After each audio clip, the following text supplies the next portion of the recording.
Impressive inside and some high levels of tech, albeit in a curiously unsatisfying dynamic package. We drove the new Mercedes-Benz C-Class last week overseas, but we've now driven it in the UK, albeit still early left-hand drive examples. The one most different from last week's test car was the C200 Petrol Estate, presented in a slightly unknown spec because it's non-specific to any particular trim level. But it did run on swanky 19-in wheels and have a high-specification interior.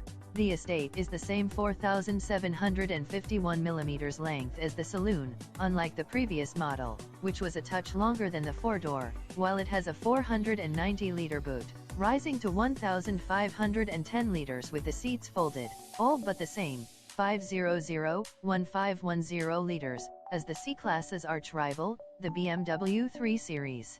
The other boot numbers, the ones on the outside, don't always correlate to engine capacity these days, and the C200 is no exception, with a 1.5-liter petrol engine with integrated 48V mild hybrid starter generator that boosts low-end torque and response.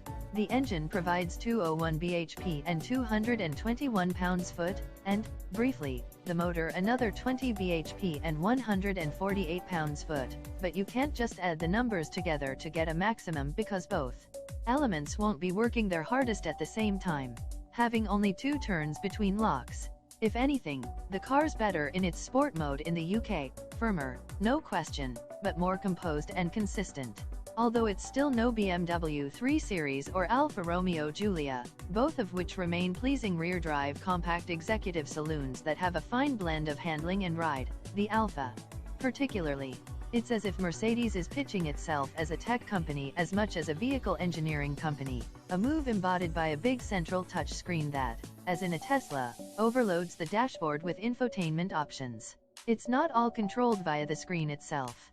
There's iffy voice control, too, while the steering wheel spokes have controls for both the instrument pack, left spoke, and big screen, right spoke. They'd work much better if their haptic-style buttons and swipe pads weren't so easy to miscontrol. And because the center screen is so big, you can't rest your wrist anywhere while you prod it, either. So while, for example, the graphics are great, and most of the menus sensibly laid out, ergonomically it's too distracting. Fit and finish are good, though, at least on this unspecific high-end model, with design touches such as snazzy air vents and some of the discotheque lighting suggesting that this is more a show business than old money car now, which is not the vibe Mercedes used to give off. Should I buy one? Perhaps Mercedes has forgotten or doesn't care how its cars used to feel, and doesn't think that they ought to be fun to drive. I think that's a shame, but when it easily sells 2 million cars a year and has just launched one with impressive features and showroom appeal, it probably won't care less.